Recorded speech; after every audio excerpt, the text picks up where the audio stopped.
Welcome to Grant Writing Made Clear.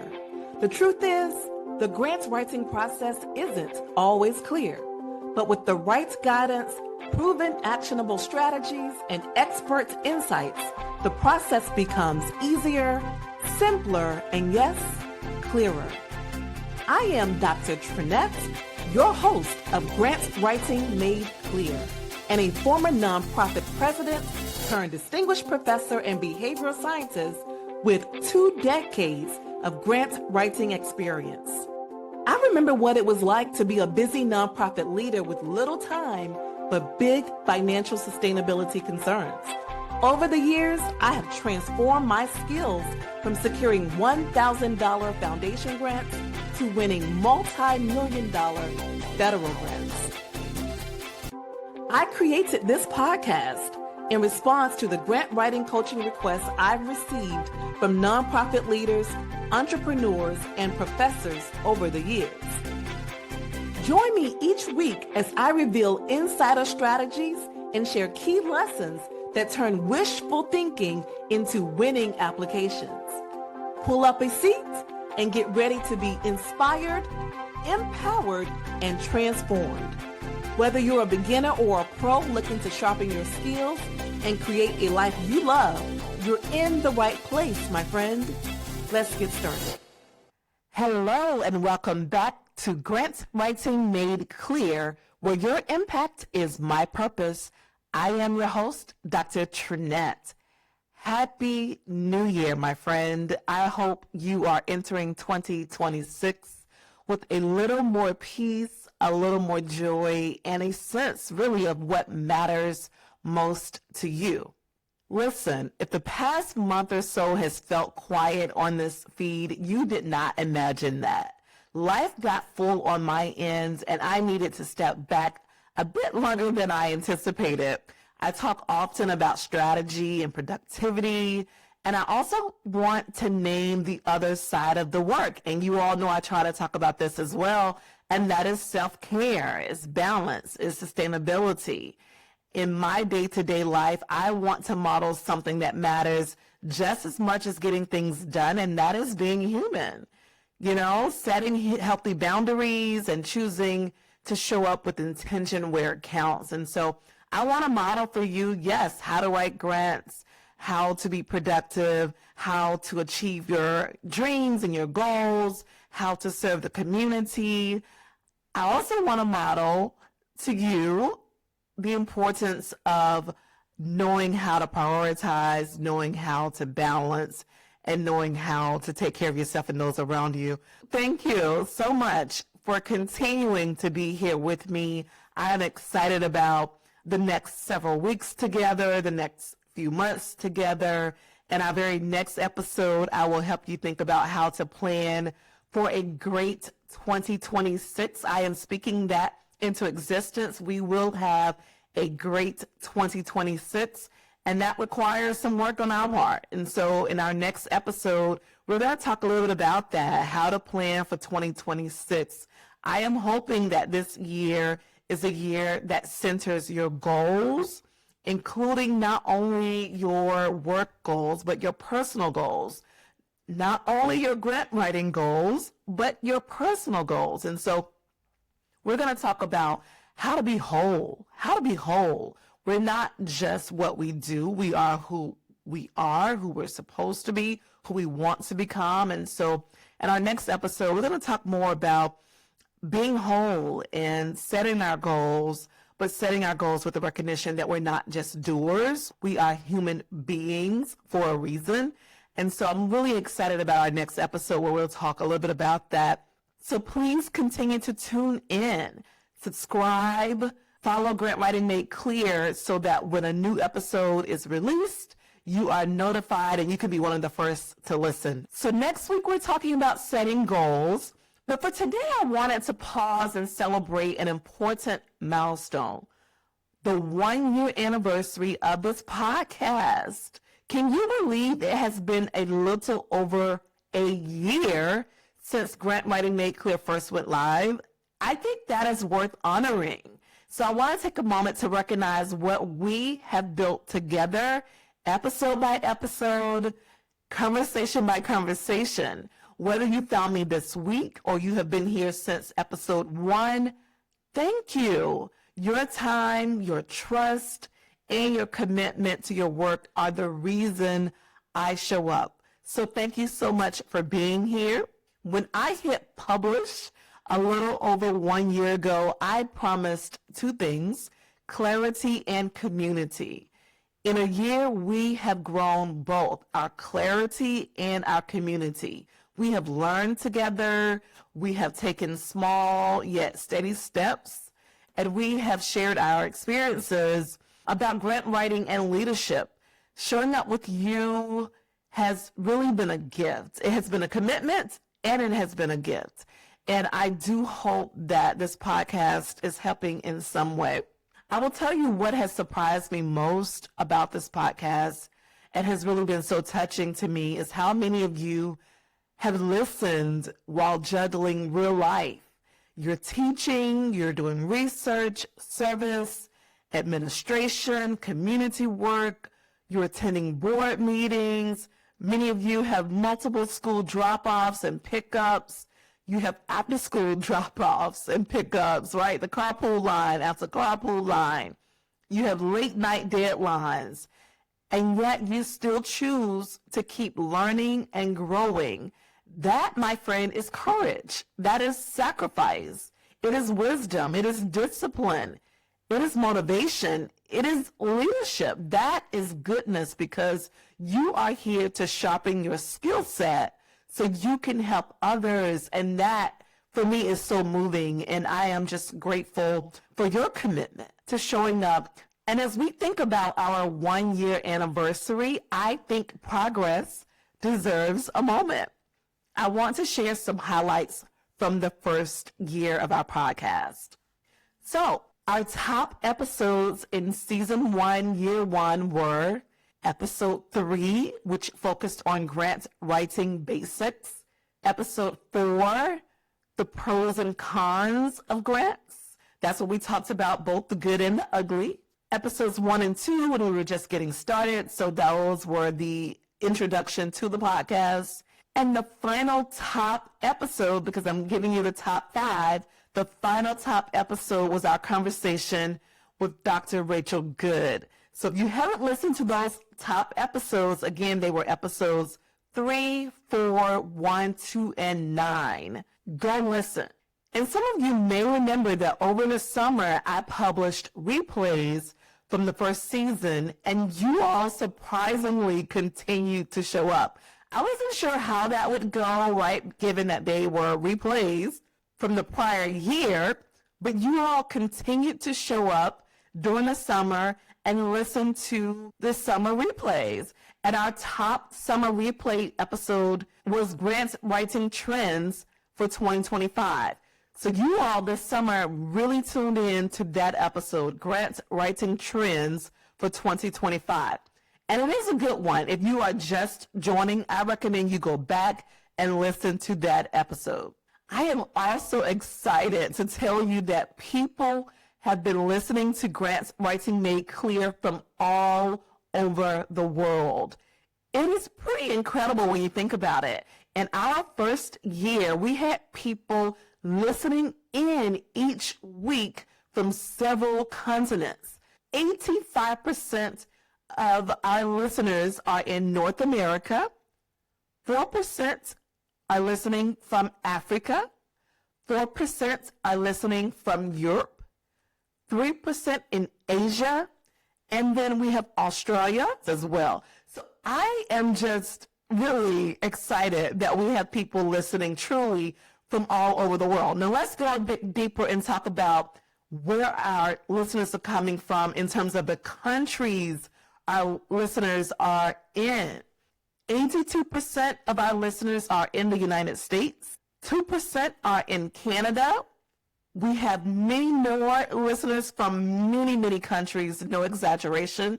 But our top listeners from other countries outside of the U.S. and Canada are in order: Germany, Rwanda, Nigeria, the UK, I was there this summer, Zambia, India, the Philippines, Singapore, Spain, Indonesia, Belgium, Italy, Russia, Guatemala, Turkey, Sweden, Norway, Taiwan, Vietnam, Tanzania, Portugal, Colombia, Japan, Kenya, Bangladesh, Poland, New Zealand, and truly so many more.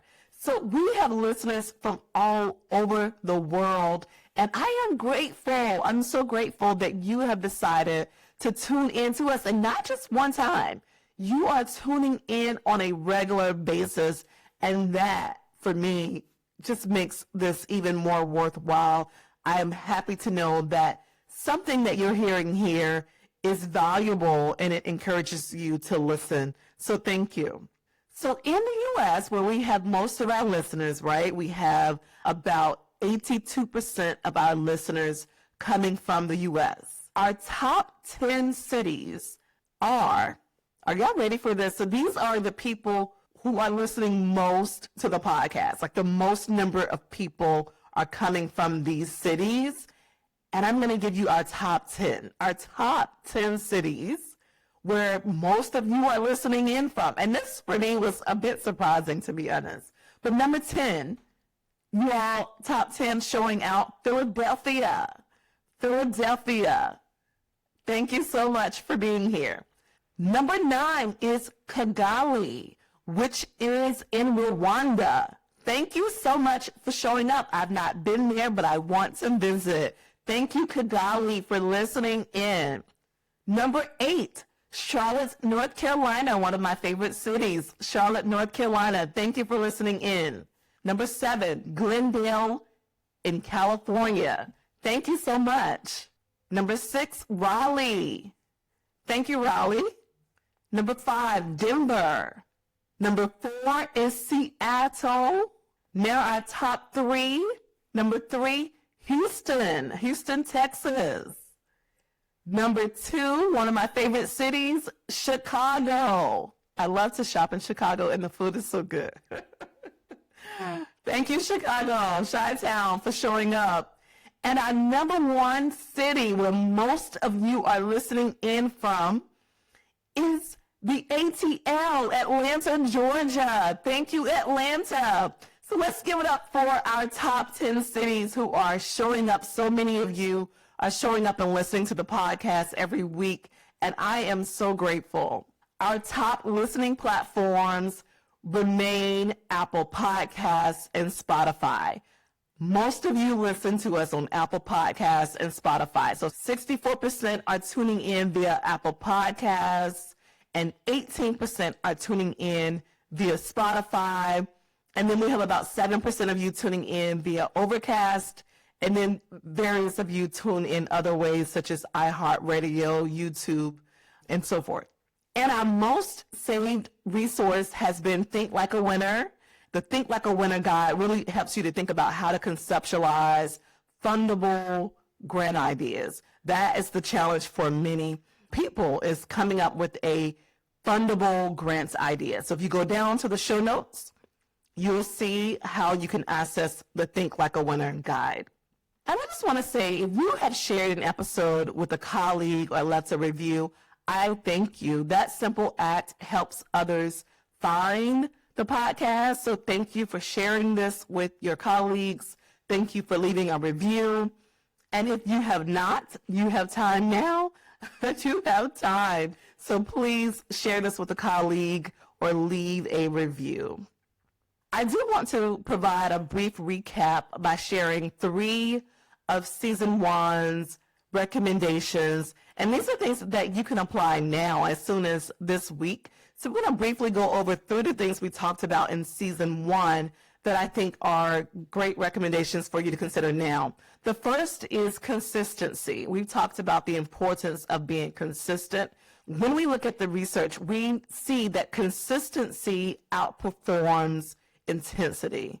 And so we talked about considering trying daily writing if that works for you. If not, I want to recommend that you at least schedule 2 1-hour to 1.5-hour writing blocks each week. Having the time in your schedules will make such a big difference. So put these writing times in your calendar and protect them fiercely.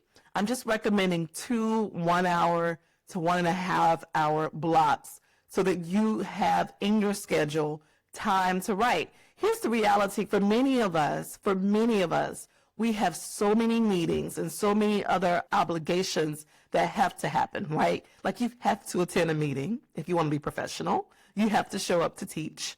And so those kinds of things will dominate our schedule. Service dominates our schedule. Teaching dominates our schedule. And research gets in where it gets in.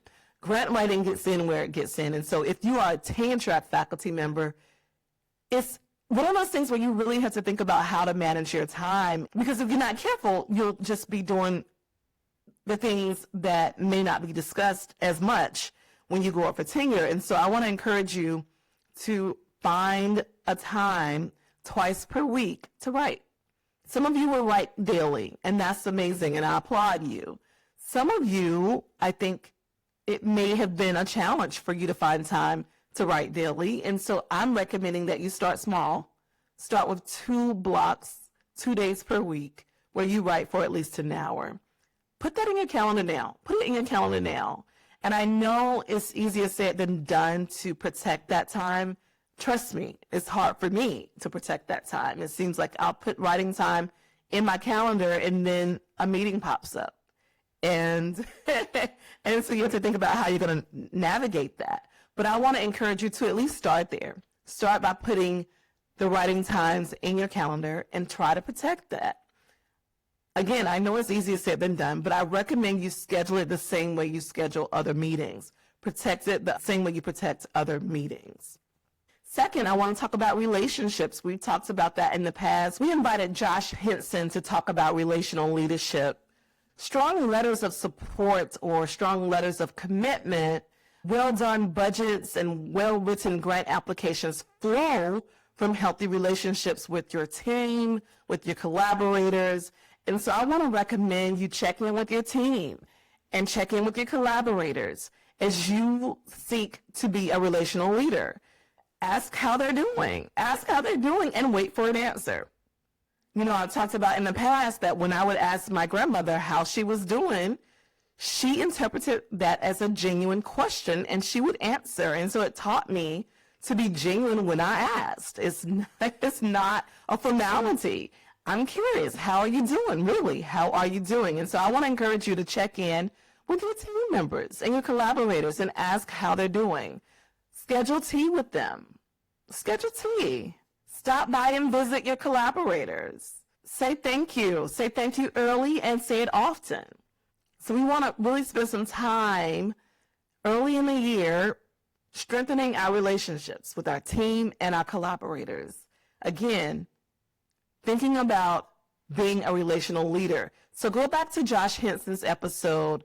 Listen to that as you prepare to focus on relationships. Relationships first. And finally, I'm going to recommend as you think about which grants you're going to target this year, I'm going to recommend that you remember to assess fit before you start writing. Assess fit before you start writing. Make sure that the grant application that you're preparing to write is a good fit, that you're a good fit for it and it's a good fit for you. You want to make sure that you're considering the problem that they want you to address. Does that align with your mission? Does it align with your mission? The population that you want to serve, does it align with the funder's mission, right? So really take time to assess fit. If the fit is weak, I recommend that you pause and look for a better opportunity. So don't force it. I know that many of us are in a season where we really need to get a grant. We need to get a grant to support our work, and I understand that. But I think if you can be intentional about choosing the grants that you want to target, it will serve you better in the long run. It is better for you to wait for a grant that is a good fit and do a really good job with that one grant than to apply for 3 that are mediocre fits at best. And so here is a 1-minute challenge for you. Here's some homework. I want you to take 60 seconds now or later if later works better for you, and name your next small step out loud. Maybe it is scheduling some times to meet with your colleagues. Maybe it's scheduling tea to meet with your team. Maybe it is stopping by your collaborator's office and dropping in to see how they're doing. Maybe it is searching for funding and assessing fits. Whatever it is your next step, I want you to take a moment to think about that next step and write it down. Maybe it's blocking off time to write. Whatever it's going to be, I want you to take time to think about it and write it down. Name it. And I want you to choose something you can implement before Friday. So something you can implement this week. Put it in your to-do list and in your calendar, and let's get it done. That is all for today. So we talked quite a bit about where we've been. Looking ahead, we will keep pressing forward, focused on grant writing, leadership, and self-care. I will have guests with me over the next several months, and so I want you to tune in to the episodes. It's going to be really good, and I am really working behind the scenes to begin to offer you some of the things that you've been asking for in addition to the podcast. So the podcast is still here. Still want you to tune in. And I am working on some of the other things you've been asking for. I also want to remind you that we have a Facebook group. If you want to join the Facebook group, we're going to begin to offer additional activities with the Facebook group. And so I want to encourage you to join the private Facebook group over on Facebook. And of course, I want to hear you here. I want to see you here. Feel free to reply. Let me know how you're doing. But thank you. Thank you so much for an incredible first year of this podcast. I hope you tune in next week where we will be planning for 2026. If this podcast has helped you, the kindest way to celebrate the 1-year anniversary with me is to share this episode with at least one colleague and leave a quick review. It helps more people like you find the show. Until next time, keep showing up, keep learning, and remain determined. Your future self is counting on the decisions you make today. Your goals, your mission, your purpose, it's all worth the effort. Take good care, my friend. Thank you for listening to Grant Writing Made Clear. I hope today's episode gave you inspiration, confidence, and clear information that you can turn into action. Remember, you are not alone. There's a whole community here striving for the same impact. If you enjoyed today's episode, please subscribe, leave a quick review to help more people find the show, and share this episode with others in your network. It really does make a difference. For more grant writing tips and resources, follow me on social media. Until next time, keep showing up, keep learning, and remain determined. I'll talk to you next time. Goodbye for now.